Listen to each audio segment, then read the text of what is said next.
Aujourd'hui, je vais parler de Tony Parker parce qu'il a pris sa retraite lundi soir à 18h. Et comment vous dire que je suis triste parce que c'est avec lui que j'ai grandi, c'est avec lui que j'ai fait du basketball. Enfin, et pour moi, quand même. Ouais, mais c'est plus Tony Parker qui m'a influencé, quoi, je veux dire. Ouais. Et non, franchement, pour moi, c'est le meilleur basketteur français. Que 4 champions des playoffs, une MVP des playoffs en 2007, 6 fois All-Star Game, c'est-à-dire que All-Star Game, c'est les meilleurs joueurs. Du coup, il a été 6 fois sélection All-Star.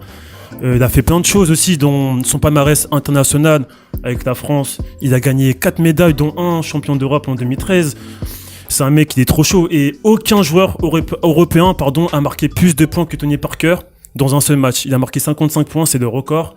Il y a Magic Johnson et Tony Parker qui ont fait le record pour des meneurs, qui ont 4 bagues et une fois MVP des finales. C'est les seuls meneurs qui ont fait ça de toute l'histoire de la NBA.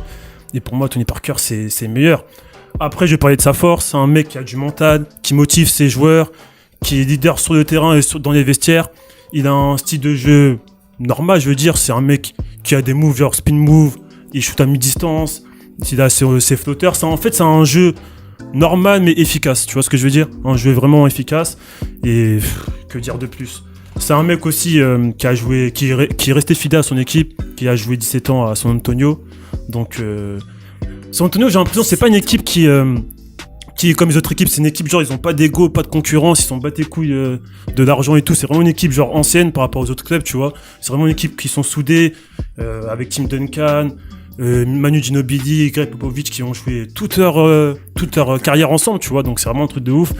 Et les raisons pour laquelle il a pris sa retraite, c'est parce que déjà de base, il joue plus à San Antonio, il est parti à Charlotte et que ça l'a manqué San Antonio. En plus de ça, il est loin de sa famille. Donc il est un peu nostalgique. Et comme je vous ai dit, Tony Parker, c'est un compétiteur. Et malheureusement, sans manquer de respect, Charlotte, c'est pas une équipe qui joue encore de titre. Donc voilà pourquoi il est parti, il a pris sa retraite. Et niveau business, ça c'est un mec qui a beaucoup de business. Disons qu'il est propriétaire de Las Vegas, c'est un club Lyon depuis 2014. Qui sont forts parce qu'ils ont joué en Euroleague. C'est un mec qui a investi dans une station de ski. Il a fait plein de choses et son objectif plus tard c'est vraiment d'être propriétaire d'une équipe de NBA. Donc je pense que en fait je suis un peu déçu mais c'est un peu prévisible de sa retraite parce que ça se voyait qu'il voulait prendre sa retraite. En plus de ça, il a plus le trio quoi. Il a plus Manu Ginobili et Tim Duncan pour jouer avec lui, donc c'est compréhensible. Mais je suis un peu déçu quand j'ai eu une notification, j'étais un peu triste parce que c'est vraiment le meilleur. Et en plus de ça, on n'oublie pas son discours contre l'Espagne dans les vestiaires en Coupe d'Europe, qui est incroyable pour des basketteurs. Vous connaissez, c'est le discours où il a remotivé son équipe et à la fin ils ont gagné l'Espagne. Donc pour moi, rien à dire. Anthony Parker c'est le meilleur, frère, meilleur basketteur. Français, voire européen, je sais pas, à voir, mais en tout cas dans les palmarès que je vous ai dit là, 4 fois champion, MVP des playoffs, c'est un truc de ouf.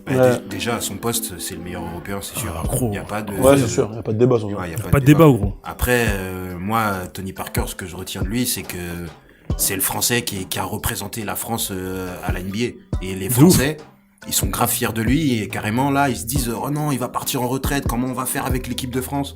Du coup, c'est même pour ça aussi, je crois qu'il a continué, parce qu'on lui mettait, enfin les Français, ils mettaient beaucoup la pression par rapport à ça. Et moi, grand respect, sauf pour sa musique. Sinon, grand respect à Tony Parker. Ouais. Et carrément, là, même le président de la NBA qui lui a rendu hommage, Chris Paul, il a plein de gens vraiment dans... En fait, on a tous été choqués, tu vois. Et plus tard, il sera Hall of Fame, ça c'est sûr. Ouais, c'est sûr. Mais en tout cas, c'est vraiment choquant. Numéro 9 incroyable. Interdit, maintenant, numéro 9 des Spurs. Non, il a fait du sale, hein, Tony Parker. Je suis juste un peu, pas déçu, mais j'aimerais qu'il aurait continué sa carrière comme Vince Carter, tu vois, 40 ans, 42 ans, parce qu'il a 37 ans. Je vais pas dire que c'est quand même une grosse carrière, tu vois, mais j'aurais préféré qu'il continue un peu plus, mais au cas. Ouais, après, comme t'as dit, il était peut-être pas dans l'équipe qui lui... Ouais, voilà, lui, il voulait vraiment finir sa carrière. Bon, après, il finissait toujours avec un Français, il était toujours accompagné de Français autour de lui, Batum et tout. Mais bon, ouais, Tony Parker, comme t'as dit, hein, t'as tout dit, je pense, sur Tony Parker. Et pour ceux qui se rendent pas compte de l'impact qu'il a à NBA, quand on dit 4 playoffs gagnés, faut savoir que Michael Jordan, il en a 6. Et LeBron. LeBron, il en a moins 4. Faut savoir que Kobe, il en a 5. Putain. Ça veut dire que les meilleurs joueurs de NBA, il est au même niveau, tu vois ce que je veux dire ou pas? C'est pas genre, on dit c'est juste le meilleur français. Non, il fait partie vraiment de l'histoire de la NBA. Tu vois aux États-Unis, Tony Parker, tout le monde le connaît.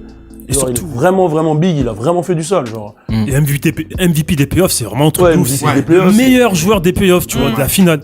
C'est meilleur incroyable. joueur de la Ligue des Champions, meilleur joueur de la... Ouais, c'est vraiment un truc de ouf. Et j'irais même dire juste de la coupe. C'est comme si t'étais meilleur joueur de la Coupe du Monde parce que les Américains. Oui, voilà. Ils Ouais, Oui, parce respectent qu'il n'y a pas trop, d'équivalent. Voilà, oui. ils ont pas d'équivalent. Les Jeux Olympiques, ils s'en foutent. La Coupe Ouais. du Monde, ils s'en foutent. Ouais. Donc c'est vraiment les playoffs là où ils se donnent à fond. C'est Et, ça.